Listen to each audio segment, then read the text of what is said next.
you go. Oh,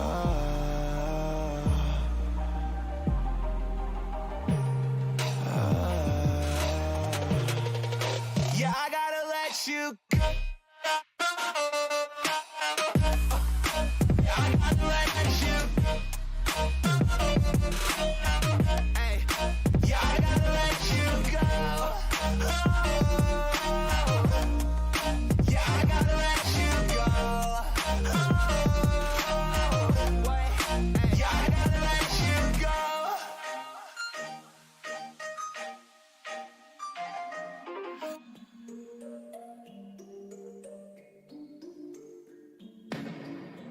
I've been up for 3 nights.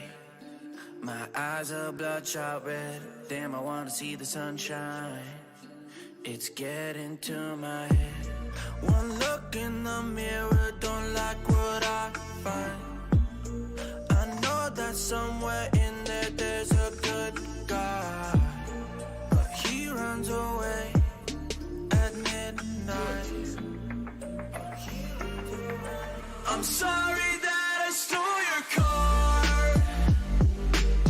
Ain't got those tattoos on my arms that don't mean shit to me. Maybe you should pull the alarm. So I don't take. Всем привет, ребят, меня зовут Владимир, вы на канале Иновский. Продолжаем сегодня досматривать 4 главу Зайчика. В конце концов, мы кое-что с тобой не видели. А еще, на канале очень скоро выйдет видос, который называется, знаешь как, который будет называться «Все ачивки в Зайчике». А чтобы их получить, нам надо с тобой сегодня на стриме кое-что посмотреть, помотать. Ты увидишь сегодня, кстати, напоминаю, сцены жестокости и насилия. Поэтому, если тебе меньше 18 или мама не разрешает, или ты тревожная женщина, или ты просто тревожный человек, то, пожалуйста, не смотри. Будет жестокость, и я в этом уверен. Неожиданно жму новая игра, представляешь? У нас с тобой закрыто прохождение, а точнее финал 4 главы по ветке Полины. И мы должны с тобой исправить этот недочет обязательно. А иначе, чем мы сюда все приперлись? Поэтому мы сегодня очень быстро... Да, если ты тревожная женщина, не смотри. Поэтому мы с тобой быстро сегодня промотаем, буквально всех победим. Подробное прохождение, наверное, выложу в видосах, не знаю. Я вижу, что многим очень что-то непонятно, не видно, какая ветка откуда, кто кому кто. Вот, поэтому очень быстро сегодня мотаем, смотри. Ты не знаешь, как одолеть маньяка, я тоже не знаю. Я никогда с ним не сталкивался, какой еще маньяк? Не знаю никаких маньяков, смотри. Короче, быстро мотаю, чтобы ты смотрел только сцены и буквально радовался. И, как говорится, Убери книгу немедленно. следил за магией рук, потому что... Сколько раз говорила, не читай за столом, вредно. Сцену... Сидишь, сутуль. Давай, я убираю. Как говорится, мать сказала, я убрал. Ну и с другой стороны, а что сутулиться-то реально? Сутулиться реально плохо. Мать, конечно, может ошибаться, но Пока не сутулиться съешь, из-за стола не встань. реально плохо. Все, давай, наверное, прям побыстрее мотать, потому что нам с тобой сегодня предстоит мотануться целых 2 раза. Я просто тебе напомню, что здесь происходило. Куда пробел убежал. Под столом написано Карина. Бабка предупреждает о каких-то проклятиях. Есть такое? Оля ест, Оля жива. Отражение в окне, Живо. там лиса. Оля А, я бегу. Я поел, батя пришел. Гига батя пришел. Гига батя ушел, правильно? Вроде. Мы можем мотать быстрее. А сова? Минимал, привет, Чи, привет. Не было там никакой совы. Давай, наверное, так мотанем, смотри. По-человечески прям. Так, тут надо чуть-чуть остановиться, чтобы звук прошел. Ага, все, поехали дальше. Полиция пришла, что-то нам сказала. Мы такие, кладовку открыли, там нет ни хрена. Что нам нужно? Нам ничего не нужно, нам нужно просто... Мать прогнать, мать пошла. Телефон взял, я молодец. Радио послушал 3 раза, уже все уже сделал до этого. Пошел во двор. Варежку нашел. Сегодня будет последняя концовка 4 главы, но там 2 варианта, поэтому мы с тобой посмотрим оба. А чтобы их посмотреть, нужно до них домотать с одним важным решением. По ветке Полины. Поэтому сегодня долгая Полинина ветка. Если что. Если ты вдруг не помнил с чего-то из прохождения, то вот мы сейчас очень быстро мотаем, смотрим. Как говорится, даже немножко пугаемся. Честно, мне как-то Питер Пен совсем не понравился. Питер Пен старая тема, не знаю. Если ты знаешь вселенную Питер Пена, обязательно напиши о ней в комментариях. Я вообще не в курсе про Питера Пена, что он там делал. Знаю только, что его заколдовали, и он перестал стареть. Так, и желаю вот этому человеку за спойлеры бан. Дайте, пожалуйста. Прям, чё я, блин, ладно, не дам. Ладно, мьют дам. Давай мьют дам, смотри. Смотри, мьют сейчас дам мьют, смотри. Оп. Ой. Блин, кажется, бан дал. Блин, ладно. Или даже не я. Ладно, блин. Бан дали случайно. Ну ладно. Короче, вот смотри. Не спойлери, кстати. Если ты зритель здорового человека, то ты никогда не спойлери. Костя, привет. Господа, это некрасиво. Зачем так делаете? Еще бан случайно дадут. Не надо это. Ну не надо. Ну вот, видишь. Модератор пришел, тапком шлепнул. Ну, чё, зачем вам это все? Ладно, мы быстро читаем. У нас тут Семен. Это Семен? Его реально зовут Семен? Я забыл. Ты опять снова...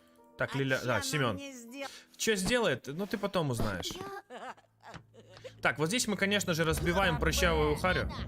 Вот здесь мы, естественно, смотрим на прекрасного будущего музыканта-артиста. Музыканта в настоящем, артиста в будущем. Вот здесь, если ты, мой дорогой зритель, не в курсе, где начинается ветка Полины и ветка Алисы, то это распутье вот здесь. Мы проходили все предыдущее, что было на стримах, по ветке Алисы. Поэтому у нас последняя концовка не пошла. Поэтому мы выбираем ветку Полины и двигаемся, собственно, по ней. Команда Альтрона идет прочь. Что это такое? Кстати, а вот это уже...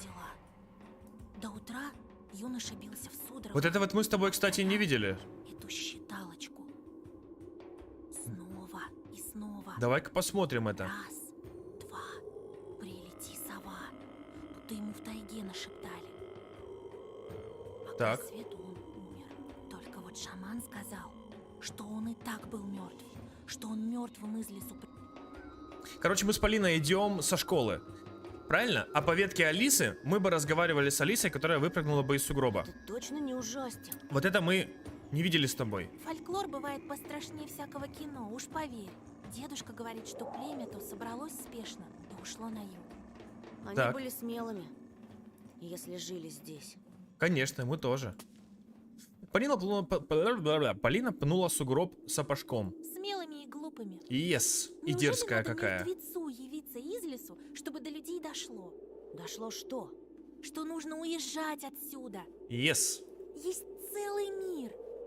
А есть наш поселок. Так, ну а ты что здесь делаешь? Мир. Поселок. Она показала что-то миллиметровое двумя пальцами. Представляю большие города. Поселок. Не что-то другое. Я часто представляю большие города. Могу Ага. часами рассматривать глобус. Или Молодец. журналы «Вокруг света» из библиотеки. Так, Какие же там прекрасные названия. Рейкьявик. Рейкьявик. Прекрасно? Тель-Авив. Это же чистейшая музыка, а не слова. Yes. Она закружилась, мечтательно зажмурившись. Впереди вздымался лес, соприкасаясь с низкими облаками. Кстати, не забывай ставить лайк, если тебе, конечно же, это нравится. Дорога проваливалась в полутьму меж сосен. Я бы могла покорить сцену. Так покоряй, ты Выступать чё? перед тысячами зрителей. Ну, а живу Я здесь. сцены ужасно боюсь. Костян, доброго вечера. Ну ты шо? Так Так, ты другим возьмешь. Живописью. точно. У нас-то есть будущее.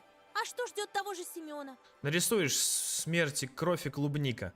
Про зайчика рассказ. Ну, станет он еще толще. Еще прыщавей. Ну. Ну, Будет пирожками торговать. Ага. yes. Мы рассмеялись беспечным весельем, изгнали тревогу. Если ему, конечно, доверят пирожки. Так он сам будет их печь, ты чё? Хотя он ты права. тесто съест. Он их в один присест слопает. Yes. Я так и думала, что вдвоем в лесу не страшно. Так. А как же вы жили-то до этого? Вы же по одному в школу ходили, из школы. Я поглядел по сторонам. Снег пускал искры, отражая последние солнечные лучи. Темнело, типа. При мысли, что мы тут одни, пульс учащался. Да, ты была права. Ага, не страшно совсем. Ну? Опаце! Мужичка запалили. Неожиданно сбоку зашуршали кусты, посыпая белый овраг. Из них вышел, застегивая ширинку, громила. Я узнал его, видел утром у школы. Он осмотрел нас без интереса и зашагал прочь. Ну и тип. Ну и типочек, типочек. Хорошо, что ты со мной, Антон. Это да. Кто знает, что бы сделал этот бандит, если бы я была одна. Пошел бы с расстегнутыми. Она одарила меня восхищенным взглядом. Что было? А когда бугай почти скрылся за деревьями, показала ему... это язык она так показала. И мелодично рассмеялась. В до-мажоре, естественно. Ей-богу, маленькая проказница. Какой игривый. Не отставай! Так. Никогда в жизни. Ты знаешь, ты так изъясняешься, как персонаж с приключенческой книжки. Комплимент это или насмешка? Не хотелось искать подвохов, только не во время такой чудесной прогулки. Ну да, я люблю книги. Это я и сам книга. Ого, читающий мужчина Такая редкость. звучит интригующе. Мужчина? Серьезно? Я? Я засмущался и покраснел, но 1000 раз поблагодарил судьбу за то, что брожу теперь с Полиной по лесу. Девочка внезапно замолчала и задумчиво всмотрелась в чернеющие дебри. Словно в ожидании чего-то. И мне сделалось неспокойно. А затем она спросила холодно. Ты был там? Где? Где? В чаще? Полина засмеялась, разрушив мои переживания. Да нет, Да нет, во враге. в большом мире. В городах с музыкальными названиями. С такими как Хабаровск. А разве Москва музыкальное название? Больше похоже на кваканье лягушки. Ну, согласен. Полина замерла и недоверчиво осмотрела меня. Ты был в Москве? Yes! Ну да, в детстве. Так, не то что сейчас, да? В старости. Глаза Полины заискрились. И какая она? Здоровенная. Ну, красивая, шумная, неоновая. Неоновая. Она словно смаковала это слово. А на Красной площади был? Был, я красил. Конечно, она такая выпуклая. И в ЦУМе был, и на ВДНХ. ЦУМ ВДНХ. ЦУМ это торговый центр, да, какой-то там центральный универсальный магазин, короче, большой. И выставка ВДНХ, выставка достижений народного хозяйства. Короче, типа музей, да? Выставочный комплекс. Ну, короче, такие крупные сооружения. И есть же. Мне больше всего метро понравилось. Вот это да. Там так пахнет. Глеб, привет. Как? По-метровски. Она бросилась ко мне, схватила за рукав, пытливо вглядываясь. Не могу описать. А нарисовать? Конечно, нарисовать Что, легко. запах? Легко. Великие музыканты могут сыграть запах. Не может быть. Я дам тебе кассеты. Она снова закружилась под снежком. Я обязательно побываю в Москве. Точно под снежком? А главное, в Вене. Так, Вена — моя мечта. так. Это же столица музыки. Моцарт, Бетховен, Штраус, Ну вот, познавательный контент тебе. филармонический оркестр, Запоминай. государственная опера. Я буду выступать, а ты рисовать. Восторг передался и мне. Хотелось сделать что-то прямо сейчас, немедленно. А ты куда хочешь попасть? В десятку. Я признался, вздохнув. В Диснейленд. Хорош. Нормальные детские мечты. Я опять вспомнил «Звездный час». Оля, конечно, предпочла бы «Зов джунглей». Я, кстати, тоже мечтал в «Зов джунглей». Но меня по понедельникам было не оттащить от экрана. Разноцветные столы с цифрами на табличках, обаятельный Супанев у штурвала. Призы. Типа, призы? Шоколадные яйца, видеотехника и самая будоражащая путевка в Диснейленд для победителя.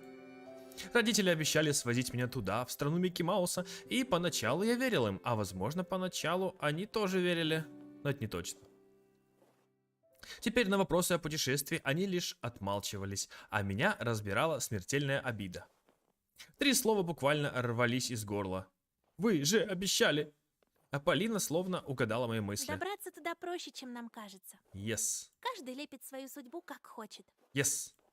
Она набрала полные горсти снега. И вдруг, позабыв обо всем, заговорщица улыбнулась. А давай снеговика лепить. Заговорщики. Давай. Давай. Давайте. А когда вернусь домой, то обязательно слеплю снеговика для Оли. Вот она обрадуется. А пока мы уже скатывали первый ком вместе, плечом к плечу. Полина смеялась, локоны падали на ее оживленное лицо, и она так очаровательно сдувала их. Первый готов. Чего у тебя такой маленький шар, Антон? Максимум голова снеговичка. Больше надо. Не ленись. Я забыл, когда в последний раз так веселился. Полина вертела рукавичкой заолевшие... Что? Вытирала рукавичкой заолевшие Ты губы. мечтал когда-нибудь очутиться на другой планете? Yes. Что-то такое промелькнуло в ее взгляде. Я не мог разгадать. И даже в другой вселенной. Полина будто бы облегченно вздохнула. Когда ты понимаешь меня? Ладони скользили по кому, сглаживая шероховатости. Почти идеальный белый шар вырос посреди поляны. За ним появился второй. Мы взяли его с 2 сторон и водрузили на основание. Наконец-то Полина помогла третьему шару оседлать предыдущее. Ставить голову на место – мой конек. Угу. Расскажи Кате об этом. У тебя морковка случайно не завалялась? Увы. На этой опушке не было ни страха, ни тревоги. Осмелев, я побежал к чаще, наломав веток. Дернув за переплетение бурелома, как вдруг голос Полины вытащил меня из забытия. Антон, Так, там кто-то есть. кто же там есть? Я повернулся растерянный. Полина смотрела на меня. Нет, не на меня, что? Нет, на что-то за моей спиной. Смотрела, нахмурилась. От былого веселья не осталось и следа. Полин, Она медленно подняла руку, указывая на подступающую тьму из деревьев. Впереди кто-то стоит. Кто Темная сгорбленная это фигура. может Видишь? быть? И ручищами сосну. Обернувшись, я проследил за ее пальцем. В сухом малиннике было пусто. там никого нет. Оно спряталось Точно? за деревом. Стало вдруг душно. Я непроизвольно оттянул воротник. Желудок свело от спазма. Неуверенно улыбнувшись, я поинтересовался с надеждой. Это что, шутка? Или скример. Полина словно онемела. Она безотрывно вглядывалась в бездну леса. Проверка на храбрость, решив я, зашагал к черному лоснящемуся стволу, тогда как взгляд Полины подталкивал сзади. Что есть силы, я пытался храбриться, но внутренний голос призвал замереть, сжаться комочком, да хоть прикинуться дохлым, но не идти туда в сгущающуюся тьму. Лесные сумерки плавали вокруг, сужая кольцо. Опушка была колодцем, в чью горловину я с трудом в которую с трудом пробивались солнечные лучи. Я слышу, как воздух звенит, или звенело в моих ушах. Шаг. Второй. Я прикусил губу, чтобы в случае чего не завопить. За сосной никого не было. Я вздохнул. И опять повернулся к Полине. Полина, здесь никого. Да и Полины нет, да?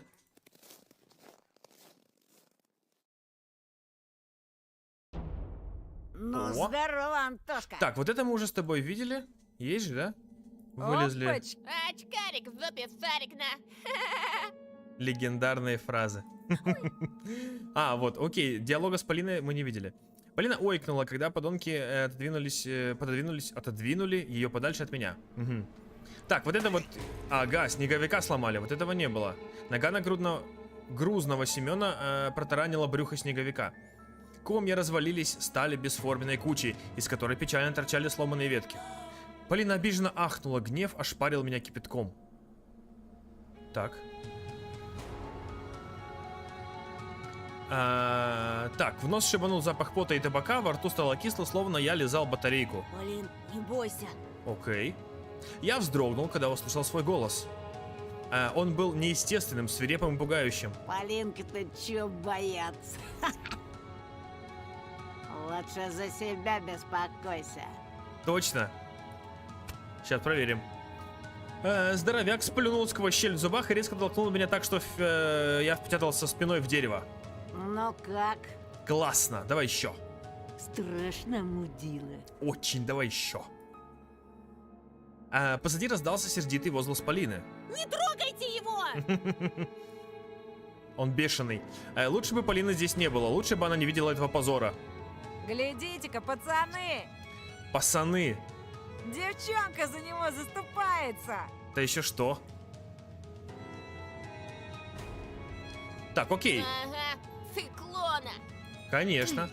Сука приезжая. Не на того руку поднял. Семен уже двинулся на меня, замахнувшись. Опа, а что за так, другой хулиган в спортивных штанах свистнул. Так, мы еще даже не знаем, кто это вообще. Это было неожиданно. Главный в банде оказался не Бабурин. Ну так, это мы все знаем, кстати. Тоси-боси, они там Слышь, что-то... Гондон Батькович. Так. А Батькович. это кто? И еще одна подружка. Какая еще одна? Да у тебя тут гарем, на. В смысле, у меня две подружки? А, вот это? Да, это моя. Я заметил жульку под ногами. Бежала с нами со школы, хулиганы. Ой ты, батюшки, ко мне, сучка блохастая. И, естественно, фаталити. Так, собака, свежив уши, доверилась, подошла, короче. Иди сюда. Иди, дам кое-чего. Она подошла за кое-чем. Ей дали кое-что. Возгласы собаки, очевидно, не счастливые. Не успела собака подойти, я помните, как полетела в сторону школы обратно. Ой, как высоко полетела собака. Мельком я заметил кое-что странное. В смысле? Полина с трудом сдерживала улыбку? Что? Это странно. Неужели она настолько не любила собак, что садистский поступок тощего развеселил ее? Встретившись со мной глазами, Полина сменила торжественную ухмылку на озабоченную гримасу. Почему она не убегает? Ужаснулся я. И будто кто-то прошел на периферии зрения в обманчивых сумерках спящего леса. Может быть, этот весь фрагмент с Полиной тоже глюк? Или просто кусты по ветру шевельнули заиндевевшими шипами веток? Робка! Она ж больше срать не сможет. Она сможет, а ты доешь, кстати. Давай теперь я.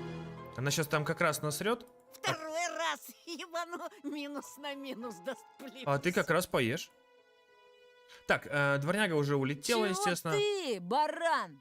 О, унижение, давай. Толкуй его на очкарику, где его место. Да-да-да, Только давай. так, чтобы он понял. Как говорится, да-да-да, я жду. Ага, за ним косяк, на. Косяк дверной. Этот очкарик тебе при всем классе всек. Так, Да без Б. yes. Finish him. Семен демонстративно поднес к лицу свое ссаное кольцо. Ща, парашник, я тебе этой печаткой так заряжу. Клеймо на всю жизнь останется. Так, парашничья ответка. Стой! Сейчас меня забьют толпой. Так, подожди. Опа, С. Мне всекли? Да не прекратят! А как же я всеку обратно? Подожди. Прости, но пацанам надо по-мужски побазарить. Мужской базар. А как же мне отдавать в ответ? А тебе в сторонке постоять. Ща, подожди. Бяша! Подсоби! Я еще живой? Я еще живой? Или я в отрубе? Я упал на острую корку льда, и толстяк наступил на мою руку, не давая подняться. Из горла вырвалось болезненный стон. Ой, из моего. Слыхали, как заныл? Я заныл. Мне А ты больно. случаем не педик? Я, Педик, залюблю тебя сейчас. От злости и обиды я начал задыхаться. Боль нарастала. Ухо пульсировало и пекло. Точно его отрезали. Че молчишь, Антошка? Отвечай, ты педик?